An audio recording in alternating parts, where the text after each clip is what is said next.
ठीक है, आज हम स्टार्ट करने वाले क्लास 10 मैथ्स का चैप्टर 5 अरिथमेटिक प्रोग्रेशन। ओके,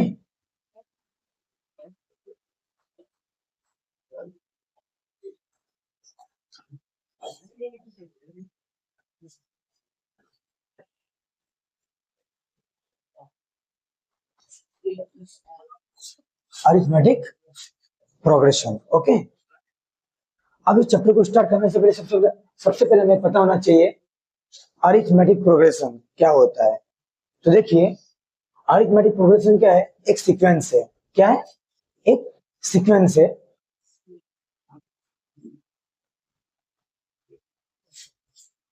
उस सीक्वेंस के अंदर क्या होता है? पहला नंबर, दूसरा नंबर, तीसरा नंबर, चौथा नंबर, पांचवा number, up to n numbers. एक ऐसा सीक्वेंस होगा 1 से लेके n तक का। ठीक है, उसके अंदर क्या होगा?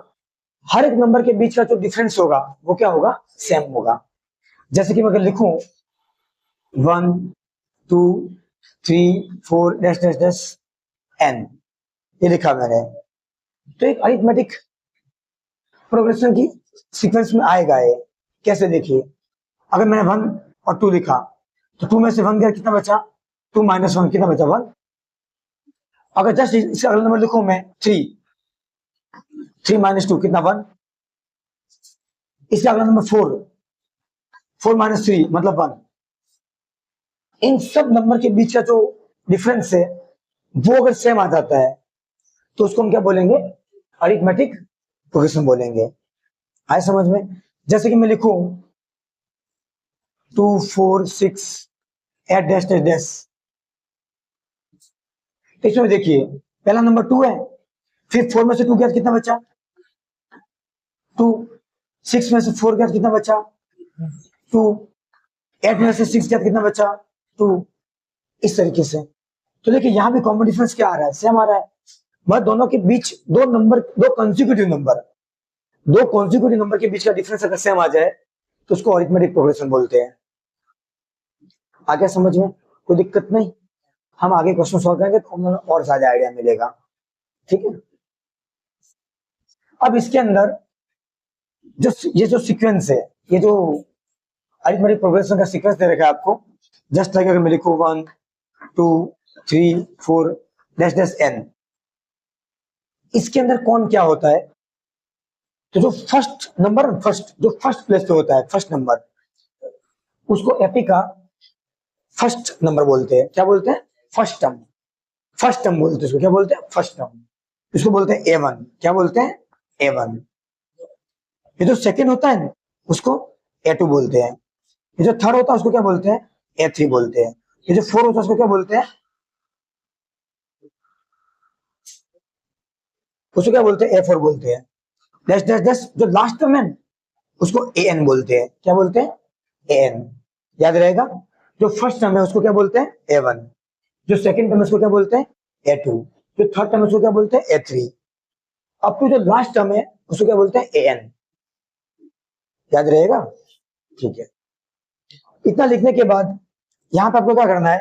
ये जो फर्स्ट टर्म है A1, इसको A बोलते हैं। क्या बोलते हैं? A। जो सेकंड टर्म है A2, इसके अंदर डी ऐड कर दीजिए, डी। जो सेकंड टर्म है, सेकंड टर्म A2, ये फर्स्ट टर्म है। सेकंड टर्म को A प्लस डी बोलते हैं। क्या बोलते हैं? A plus D. ये जो थर्ड टर्म है, थर्ड टर्म, इसको A प्लस 2D बोलते हैं। ऐसे करके हम AN तक जाएंगे। अगर मैं यहाँ पे इसको लिखूं तो A क्या हो जाएगा? A1 क्या हो जाएगा? A। A2 क्या हो जाएगा? A plus D. A3 क्या हो जाएगा? A plus 2D। A4 क्या जाएगा? A plus 3D। Dash dash dash. अब देखो ये सीक्वेंस आपको कैसी दिख रही है? फर्स्ट टर्म तो ठीक है, A1 को A लिख दिया मैंने। अब जो 2n A2, उसको A प्लस डी लिखा, मतलब D के आगे 2 में से एक कम कर दो, A प्लस 1D। मैंने A3 लिखा, वहां पे क्या आएगा? A प्लस 2D, एक कम कर दो। A4 लिखा, वहां पे क्या आएगा? A plus 3D। अगर A5 होता क्या लिखता मैं? A plus 4D।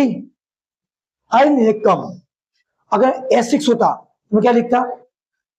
A plus 5D। मतलब एक कम करके लिख दो। अगर बोलो आपको कहीं पे 10th टर्म, एपी की 10th टर्म, तो आप क्या बोलोगे A+9D। मैं बोलूं 15th टर्म, आप क्या बोलोगे A+14D। एक कम करके बोलनी है आपको, इससे आपके बहुत सारे काम हो जाएंगे। मैं आपको इसलिए याद करवा रहा हूं, नहीं तो बार बार आपको क्या करना पड़ेगा, एक फॉर्मूला लगाना पड़ेगा बार बार। एन टर्म का फॉर्मूला है n equal to A+n-1 × D, वो बार बार लगाना पड़ेगा आपको। तो मैं चाहता है कि आप वो मत लगाओ बार बार, सीधा आप मुंह पे याद कर लीजिए। अगर 20th टर्म पूछे 20th टर्म, तो आप क्या बोलोगे A+19D। कोई बोला 29th टर्म, तो आप क्या लिखोगे A+28D। कोई बोला 49th टर्म, तो आप क्या बोलोगे A+48D। बहुत टाइम बच जाएगा हमारा। आए समझ में, एक कम करके बोलना है, डी एक कम करके बोलना है, जो दे रखा है उससे एक कम। कहीं लिखा A19, उसका वैल्यू आप क्या लिखोगे A+18D, ऐसा। कहीं लिखा है A15 टर्म, आप क्या लिखोगे उसको A+14D, ऐसे। आए समझ में, एक कम करके लिखना है। तो कैसे आता है एक्चुअली, देखो A2 में कम क्या डी आया, A3 में कम क्या 2D आया, 4 में कम क्या 3D आया, ऐसे डैश डैश डैश n में कम करके क्या आएगा A+n-1 × D। तो लास्ट टर्म क्या हो गई, ये हो गई। तो लास्ट टर्म का फॉर्मूला क्या हो गया, n equal to A+n-1 × D। AP की जो लास्ट टर्म है उसका फॉर्मूला क्या है, n equal to A+n-1 × D। पहली टर्म का फॉर्मूला क्या है a, दूसरी टर्म क्या क्या A+D, तीसरी टर्म का क्या A+2D, चौथी टर्म का क्या A+3D, फिफ्थ टर्म का क्या A+4D। ऐसे करते करते एन टर्म का क्या हो जाएगा, एक कम कर रहे हैं डी से हम, तो डी के आगे क्या आ रहा है एन में से कम करो, A+n-1 × D। ये एन टर्म का फॉर्मूला बन गया आपका, याद रहेगा। तो एपी की एन टर्म का फॉर्मूला क्या है A+n-1 × D। नहीं आ रहा है समझ में, आ रहा है, ये आपको याद रखना है। हम इसको कहीं भी यूज नहीं करने वाले, हम डायरेक्ट हमें मुंह पे करने की, भाई फिफ्थ पूछा है A+4D। क्योंकि देखो यहाँ पे 5 रखोगे आप, एन की जगह 5 रखोगे, क्या मिलेगा, वही मिल रहा है जो मैं बोल रहा हूँ, 5 में जगह 4, यही तो मिल रहा है। तो हम क्यों लगाएंगे इसको, सीधा में पता है भाई एक माइनस करना, सीधा मुंह पे लगा देंगे, कोई दिक्कत वाली बात नहीं है। आ गया समझ में, कोई दिक्कत नहीं है। एपी का सिंपल एक जनरल फॉर्म था जो मैंने समझाया कि फर्स्ट टर्म को ए बोलते हैं, सेकंड टर्म को A2 बोलते हैं, थ्री टर्म को A3 बोलते हैं, फोर्थ टर्म को A4 बोलते हैं, फिफ्थ टर्म को A5 बोलते हैं, up to dash dash dash last term को क्या बोलते हैं AN। क्या बोलते हैं AN, याद रहेगा। अब इसमें एक चीज फिक्स रहती है, इसके अंदर एक चीज फिक्स रहती है, जो फिक्स है वो क्या है कॉमन डिफरेंस। क्या है कॉमन डिफरेंस। अभी कॉमन डिफरेंस क्या होता है समझाता हूं। कॉमन डिफरेंस फिक्स रहता है, क्या रहता है फिक्स। इस कॉमन डिफरेंस को मैथमेटिक्स के अंदर डी से लिखते हैं, किससे लिखते हैं डी से, किससे लिखते हैं डी। जहां भी डी के वो क्या है कॉमन डिफरेंस है, ये फिक्स रहता है। क्या रहता है फिक्स्ड, कॉमन डिफरेंस कभी भी चेंज नहीं होगा। आए समझ में, कोई दिक्कत नहीं। तो देखो अगर मैं एग्जांपल लूं ये वाला, ये वाला, तो इसके अंदर को पूछे ए कितना है, क्या बोलोगे 1। जो कि फर्स्ट टर्म वो क्या है ए, देखो ये रहा A1। A1 क्या है ए ही तो है फर्स्ट टर्म, तो ए कितना हो गया 1। कोई दिक्कत, कोई दिक्कत नहीं। को पूछे डी कितना है, क्या बोलोगे इसका माइनस कर दो, सेकंड में से फर्स्ट टर्म माइनस करो। तो सेकंड टर्म क्यों क्या लिखता हूं मैं A2, फर्स्ट टर्म को क्या लिखता हूं A1, तो दूसरी में से पहले टर्म माइनस करो, 2 - 1 क्या हो जाएगा 1।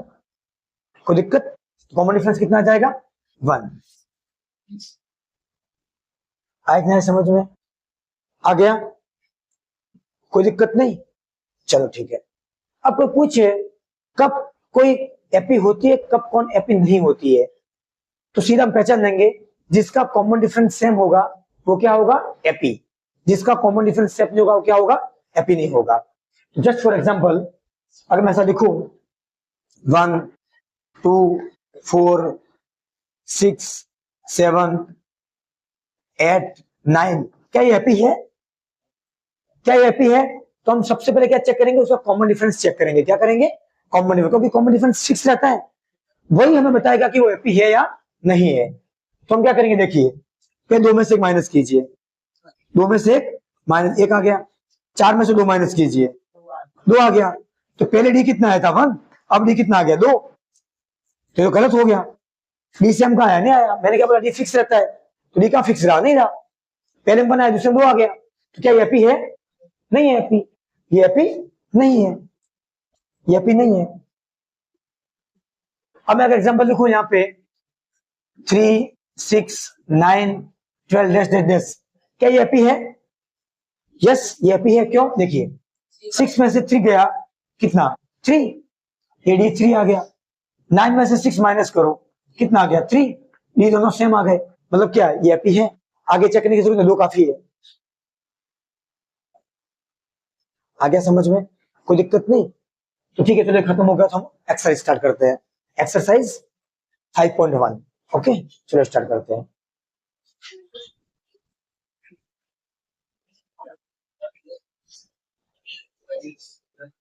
ओके स्टूडेंट्स ठीक है, अब ये जो अरिथमेटिक प्रोग्रेशन है ये 2 टाइप का है स्टूडेंट्स, बातें नहीं, ये 2 टाइप का है, finite arithmetic progression and infinite arithmetic progression, या finite sequence infinite sequence. Finite क्या होता है? नंबर 1 फाइनाइट एपी क्या होती है? अब हम अरिथमेटिक प्रोग्रेशन को शॉर्ट में एपी बोलेंगे, एपी अरिथमेटिक प्रोग्रेशन। तो फाइनाइट एपी क्या होती है? जो डिफाइन होती है, just like dash dash dash 20, जिसकी लास्ट टर्म दे रखी होती है, जिसकी लास्ट टर्म दे रखी होती है उसको बोलते हैं फाइनाइट एपी, जिसकी लास्ट टर्म नहीं दे रखी होती है उसको क्या बोलते हैं? Infinite AP. दूसरा इनफाइनाइट एपी किसको बोलते हैं? Just like dash dash dash, बस कुछ नहीं लिखा है लास्ट में, कुछ नहीं लिखा है, मतलब समझ जाना वो इनफाइनाइट एपी है। आ गया समझ में? हम दोनों को अलग अलग तरीके से सॉल्व करेंगे, कोई दिक्कत नहीं यहाँ तक? चलो ठीक है। अब पूरे इंट्रोडक्शन की समरी निकल के बाहर आती है, हमने जो भी पढ़ा उसमें एक ही फॉर्मूला निकला है, लास्ट टर्म। क्या? किसी भी एपी की जो लास्ट टर्म है वो निकालने का फॉर्मूला क्या होता है? A N equal to A plus N minus 1 into D. अब आपको कैसे पता चलेगा सर ये फॉर्मूला हमें कब लगाना है? तो देखिए पूरी एक्सरसाइज के अंदर, मतलब पूरे चैप्टर के अंदर, अरिथमेटिक प्रोग्रेशन के अंदर, जब भी आपको एन निकालने के लिए पूछे, मैं लिख देता हूं यहाँ पे, आपको जब भी पूरे चैप्टर के अंदर ए पूछे कहीं से, डी पूछे, एन पूछे या ए एन पूछे, ये चारों देखो ए एन डी, ये चारों चार जब भी पूरे चैप्टर में पूछे आपको, सीधा आपको इसके पास आ जाना है। मैं बार बार नहीं बोलूंगा स्टूडेंट, जब मैं चैप्टर पढ़ाऊंगा, अब स्टार्ट करने वाला जस्ट एक्सरसाइज, उसके अंदर मुझे कहीं भी तकलीफ पड़ेगी, मैं कहीं भी फंसूंगा, A N D A N, ये मुझे जब भी निकालना हो मैं सीधा किसके पास आऊंगा? इसके पास आऊंगा, ये मुझे निकाल के दे देगा, ये मुझे निकाल के दे देगा। तो इसको रटना नहीं है, समझ के इस प्रकार से याद करना है कि मैं पूरे चैप्टर के अंदर कहीं भी फंसू, जहां में मुझे ए चाहिए, एन चाहिए, डी चाहिए या ए एन चाहिए, मैं सीधा इसके पास आ जाऊंगा, बात खत्म, ये मुझे निकाल के दे देगा, ये मुझे निकाल के दे देगा, खत्म बात। ठीक है चलो, अब एक्सरसाइज 5.1 का क्वेश्चन नंबर 1।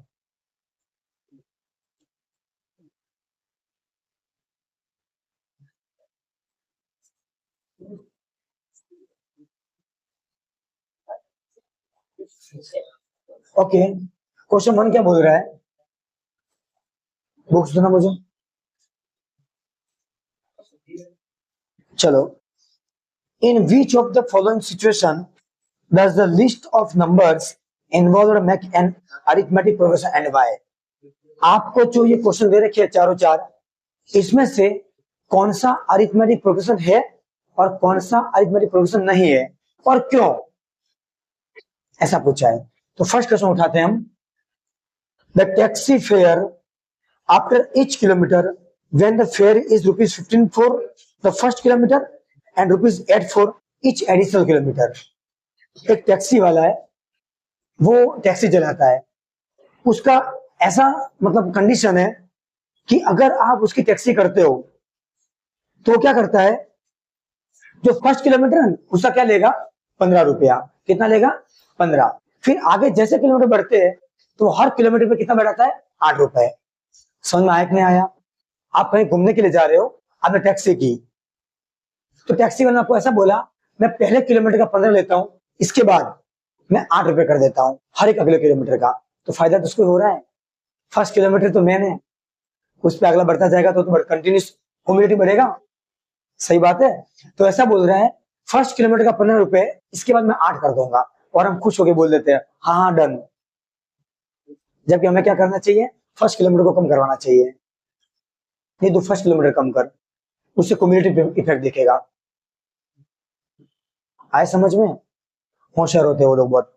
चलो, तो फर्स्ट किलोमीटर का कितना लेना, ध्यान से देखना वो। फर्स्ट किलोमीटर का कितना है, 15।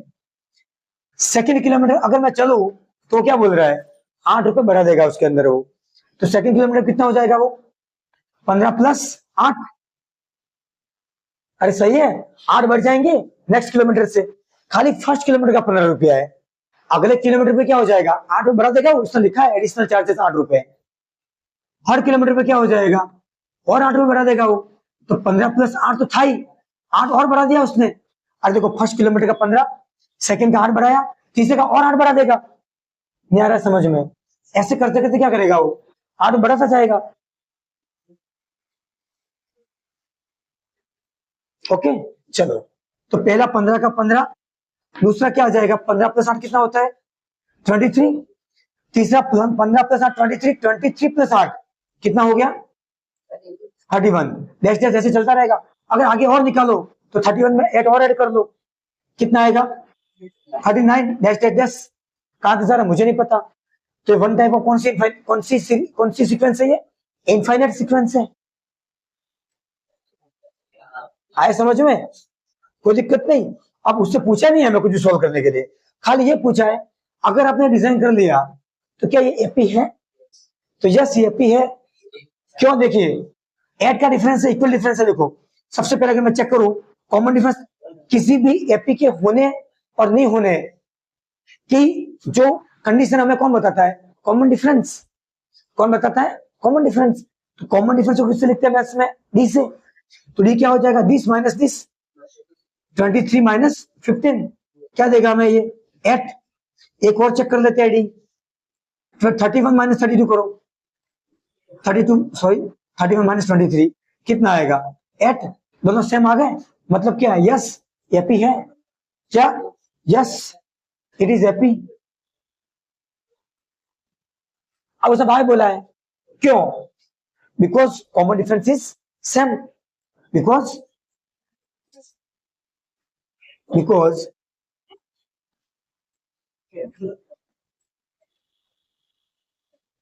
Common difference is same. कोई दिक्कत नहीं, आए समझ में।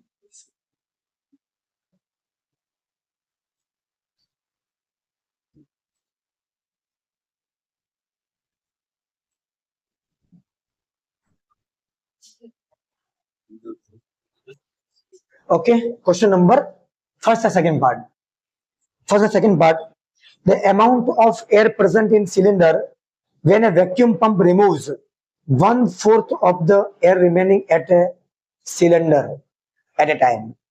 ओके, तो इस क्वेश्चन को करने के लिए हम क्या करेंगे, सबसे पहले एक सिलेंडर बना ले स्टूडेंट्स। हम एक सिलेंडर है हमारा, एक आप सिलेंडर कुछ भी मान सकते हो, आपके घर का जो गैस का सिलेंडर है वो मान सकते हो, एयर का सिलेंडर मान सकते हो, कुछ भी मान सकते हो। सिलेंडर ही होता है जिसके अंदर कुछ भरा हुआ होता है, ठीक है। अब इसके अंदर स्टूडेंट्स एयर भरी हुई है, क्या भरी हुई है, एयर भरी हुई है, जस्ट लाइक। यहां पे एक पंप लगा दिया हमने, इस तरीके से एक पंप लगा दिया,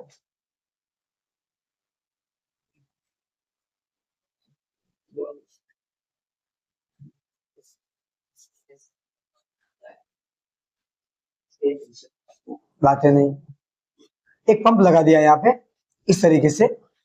ये पंप क्या करता है, यहां से हवा को शक करता है और बाहर देता है। गाड़ी का टायर पंचर निकालने के लिए जाते हो, कंप्रेसर की टैंक लगी होती है, पता है, वो पंप चालू करता है, फिर अंदर हवा पड़ता है, फिर तुमको टायर के अंदर हवा देता है वो, तो हवा बाहर निकलते कुछ हवा खाली हो जाएगी उसके अंदर। तो वही क्वेश्चन है सेम, ये पंप क्या करता है हर एक टाइम पे यहाँ से वो कंप्रेसर यहाँ से हवा भरता है, कंप्रेसर यहाँ से हवा भरता है और यहाँ से हवा को सक करता है, बाहर निकालता है पंप। अब पंप जब हवा को खींचता है, जब मैं इस पंप को चालू करता हूँ, ये पंप फर्स्ट स्ट्रोक के अंदर इस टैंक के अंदर की कितनी हवा बाहर निकाल देता है, 1/4 हवा बाहर निकाल देता है। अब मुझे यही नहीं पता है कि इसके अंदर कितनी हवा है, तो कितनी हवा बाहर निकालेगा मुझे नहीं पता चलेगा। तो इस क्वेश्चन को करने के स्टूडेंट्स 3 तरीके हैं। नंबर 1, मैं ये मान लूं कि इस टैंक के अंदर जो हवा है वो x है, पर x मानूंगा तो स्टूडेंट्स क्वेश्चन बहुत कॉम्प्लिकेटेड हो जाएगा। नंबर 2, मैं मान सकता हूं उसके अंदर 100 मीटर क्यूब की हवा भरी हुई है, वॉल्यूम में होती है एयर तो 100 मीटर क्यूब की, वो भी करेंगे तो स्टूडेंट्स हमें बहुत दिक्कत करेगा। तो बेटर ये रहेगा स्टूडेंट्स कि आप इसके अंदर ऐसी चीज को एज्यूम कीजिए जिसको एज्यूम करने से आपको क्वेश्चन बहुत इजी हो जाए। तो शॉर्टकट ट्रिक ये है स्टूडेंट्स, आपको क्या बोला है क्वेश्चन में, 1/4 हवा सक करता है, 1/4 हवा सक्शन कर लेता है फर्स्ट स्ट्रोक के अंदर। तो आपको क्या करना है, इस 4 का क्यूब करना है। क्या करना है, इस 4 का क्यूब करना है। कितना आएगा, 64, 4 इंटू 4 इंटू 4 60 क्यूब। तो आपको ये मान लेना है कि इस टैंक के अंदर 64 मीटर क्यूब की हवा भरी हुई है। अगर यह 1/5 होता, 1/5 निकल, एग्जाम में तो कुछ भी आ सकता है। अगर 1/5 होता तो आप क्या करते, 5 का क्यूब करते स्टूडेंट्स, कितना आता 125। तो इसको आपको इस टैंक के अंदर कितना हवा मानना, 125 मान लेना आप। अगर 1/6 होता तो आप क्या मान लेते, 6 का क्यूब, कितना आ जाता 216। तो आपको इस टैंक के अंदर 216 क्यूब की हवा को क्या करते आप, एज्यूम कर लेते। तो इस तरीके से ये एक शॉर्टकट मेथड स्टूडेंट्स, इसके अंदर कितनी हवा भरी हुई है आपको मानने के लिए, क्योंकि मानने से क्वेश्चन बहुत इजी हो जाएगा। देखो मैं करके बताता हूँ। अब हम मान लेते हैं हमें वो जो पंप है वो फर्स्ट स्ट्रोक में कितनी हवा सक करता है, 1/4।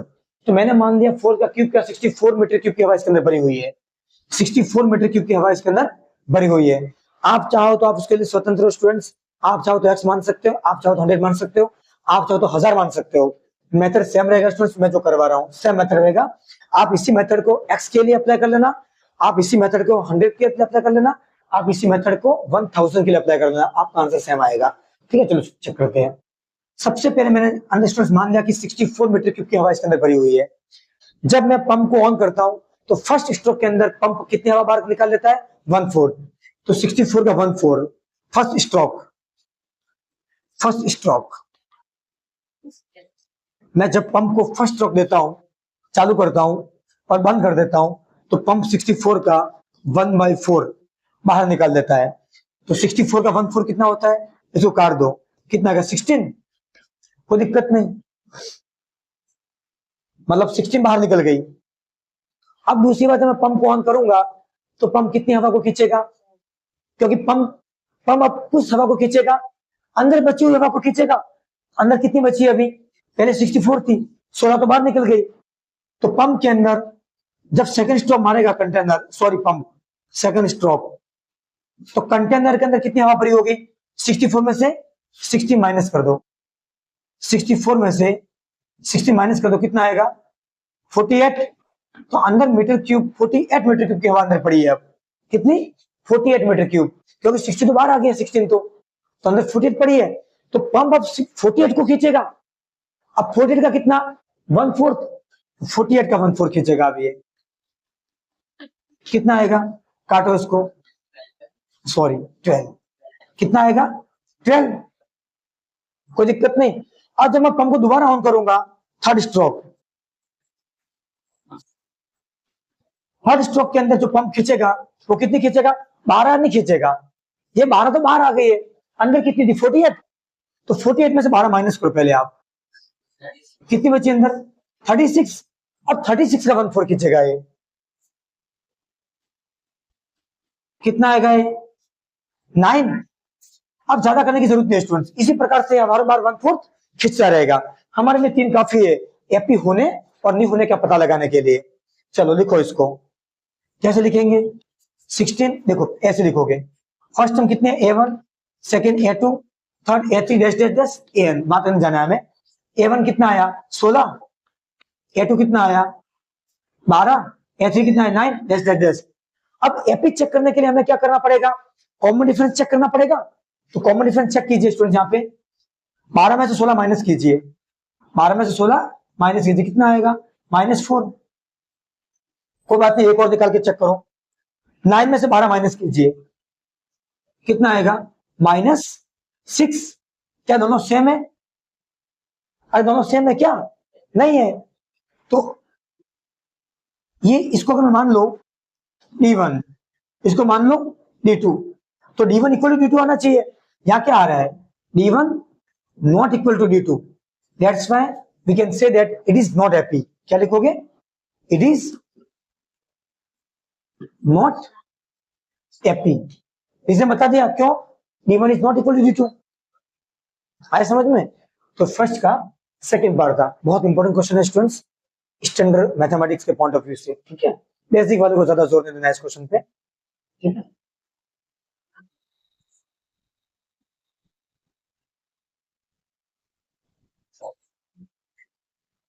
ओके।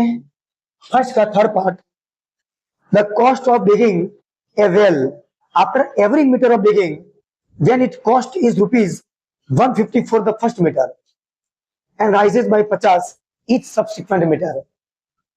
एक कुआं खोदने वाली गाड़ी है, जो कुआं खोदती है बोरवेल, आपके घर में जो पानी पीने का बोरवेल है, उसको खोदने वाली जो गाड़ी है, उसका भाव ऐसा है कि फर्स्ट मीटर का कितना है? 150। कितना है? फर्स्ट मीटर जो अंदर जाएगा डिग करेगा वो फर्स्ट मीटर, उसका जो 50 लगा लो, बहुत होशियार होते हैं। सारी कमाई कहां पे है? फर्स्ट मीटर पे है, क्योंकि क्युमुलेटिव इफेक्ट दिखता है ना आपको वहां पे। नहीं आया समझ में? ये क्युमुलेटिव इफेक्ट आपको कहां दिखता है? जैसे एग्जांपल दो, जैसे बताऊं मैं आपको। आप किसी कंपनी में जॉब करने के लिए गए, जो आपकी फर्स्ट सैलरी होगी वो आपका ग्रोथ है। तो जिंदगी में याद रखना, फर्स्ट सैलरी अगर ज्वाइन, आप फर्स्ट सैलरी में अगर ज्वाइन हो ना आप, तो उसको अच्छे से रखना। अगर आप उसी कंपनी में ज्वाइन, उसी कंपनी में जॉब करनी है तो हाँ, आप कंपनी चेंज कर दो, कोई दिक्कत वाली बात नहीं है।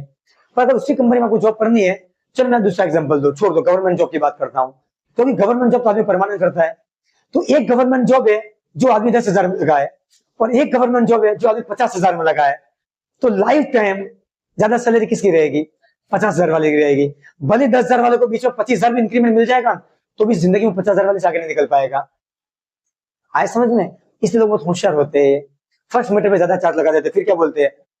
अरे 40 तो 40, 30 तो 30, कितना देना है आपको बोलो? आए समझ में?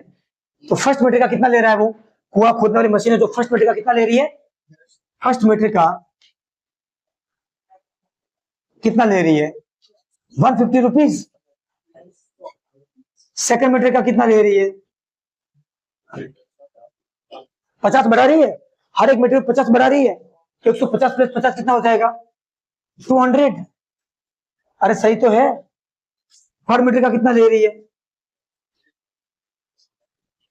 200 में 50 ऐड कर लो, 200 में 50 ऐड कर लो ना मोमेंट का। हर मीटर पे कितना हो जाएगा?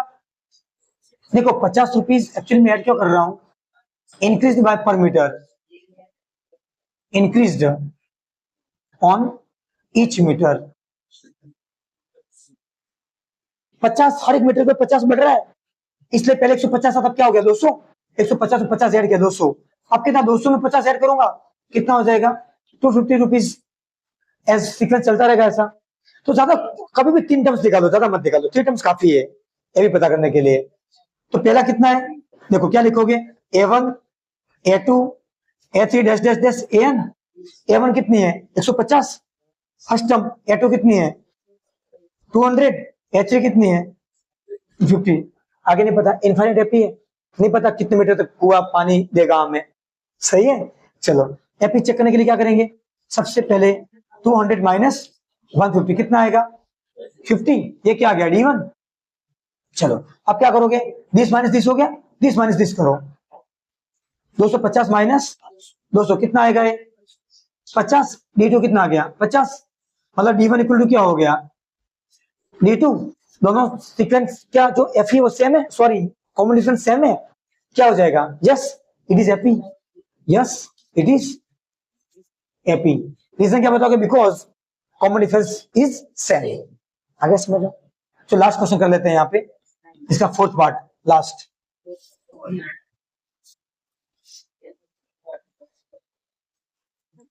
चलो फोर्थ पार्ट क्या बोल रहा है? The amount of money in account every year when ₹10,000 is deposited at a compound interest at 8% per annum. किसी आदमी ने 10,000 रुपए जमा किए अपने अकाउंट के अंदर और कंपाउंड इंटरेस्ट पे जमा किए। कौन सा इंटरेस्ट है? Compound interest. और कंपाउंड इंटरेस्ट इतना डेंजर इंटरेस्ट होता है, आदमी को मार देता है। अगर ब्याज पे पैसा लिया है तो हाँ, बैंक आपको अगर कंपाउंड इंटरेस्ट दे रही है तो आपको मजा आ जाएगा, आपकी लाइफ सुधर जाएगी। नहीं, एक अकाउंट है जो कंपाउंड इंटरेस्ट देता है, पीपीएफ। कौन सा अकाउंट? पीपीएफ। ये पीपीएफ एक ऐसा अकाउंट है भारत सरकार का, गवर्नमेंट ऑफ इंडिया का, जो आपको कंपाउंड इंटरेस्ट देता है। या सुकन्या समृद्धि, जो सुकन्या अकाउंट है जो लड़कियों के लिए खुला हुआ है गवर्नमेंट ने, 18 साल तक लड़कियां होती है तब तक उनके खाते में पैसे डालो आप, वो आपको पीपीएफ और सुकन्या दोनों अच्छा इंटरेस्ट देती है आपको। पीपीएफ आपको कंपाउंड इंटरेस्ट देता है। और कंपाउंड इंटरेस्ट का मतलब क्या होता है? एक सिंपल इंटरेस्ट, एक कंपाउंड इंटरेस्ट। तो कंपाउंड इंटरेस्ट क्या होता है? जैसे आपने 10,000 जमा किया, कितना जमा किया? 10,000। 10,000 का वो क्या बोल रहा है? 8% दे रहा है आपको। कितना दे रहा है? 8%। तो इसका 8% निकालो आप। परसेंट का मतलब क्या होता है? 100, तो 2 जीरो से 2 जीरो कट जाएंगे, तो कितना आएगा आपको? 100 इंटू 8 कितना हो गया? 800 रुपीज। अरे पक्का? तो आपका जो 10,000 रुपए फर्स्ट मंथ के लिए आपने रखा, फर्स्ट ईयर के लिए, फर्स्ट ईयर, तो फर्स्ट ईयर में कितना हो जाएगा? वो 10,000 में 800 ऐड कर लो, क्योंकि 800 रुपए इंटरेस्ट आया है। तो आपका प्रिंसिपल कितना था? प्रिंसिपल कितना था? 10,000। प्रिंसिपल कितना था? 10,000 रुपीज। तो फर्स्ट ईयर में कितना हो जाएगा? वो फर्स्ट ईयर में कितना हो जाएगा? 10,000 प्लस 800 कितना हो जाएगा? 10,800। तो फर्स्ट 1000 कितना हो जाएगा? 10,800। कोई दिक्कत? अरे कोई दिक्कत नहीं। नेक्स्ट ईयर वापस आप जब पता करोगे तो कितना हो जाएगा? 10,800 का 8% देगा आपको। और सिंपल इंटरेस्ट क्या है? हर साल 10,000 पे देगा आपको। सिंपल इंटरेस्ट क्या है? आपने खाते में 1 लाख पड़े हैं तो आपको 1 लाख का 8% अगले साल मिलेगा, तो उसके अगले साल 1 लाख पे 8% देगा वो। लेकिन कंपाउंड इंटरेस्ट क्या है? इस साल तो 1 लाख का 8% मुझे मिला, उस पे 8% लगाएगा वो, तो फायदा हमें। अगले साल फिर वापस जो बढ़ा उस पे 8%, तो हमारा तो क्युमुलेटिव ग्रोथ हो रहा है हमारे पैसों का। तो अप्रोक्स 9 to 8 ईयर्स में क्या हो जाएगा?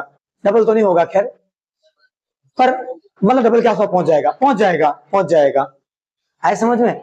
तो खाता खुला देना पीपीएफ में आज ही जाके, पापा को बोलना आपके नाम का खाता खोल दे, और हर महीने ज्यादा नहीं 500 से 1000 रुपए डाले, ज्यादा नहीं। आप रिजल्ट देखोगे जब 25 साल के होंगे तब, पक्का चैलेंज मारता हूं मैं, आपके खाते में कितने पैसे जमा हो गए होंगे। ज्यादा नहीं बोल रहा, 500 से 1000 डालो खाली। चलो 10,800। अब 10,800 का वापस 8% कितना होगा? 1 जीरो से 1 जीरो कट गया। जरा मैं वीडियो को पोस्ट कर रहा हूं क्योंकि वीडियो लंबा बन जाएगा, मुझे इसका आंसर निकालना है, इसलिए मैं वीडियो को पोस्ट कर रहा हूं। सिंपल होता था।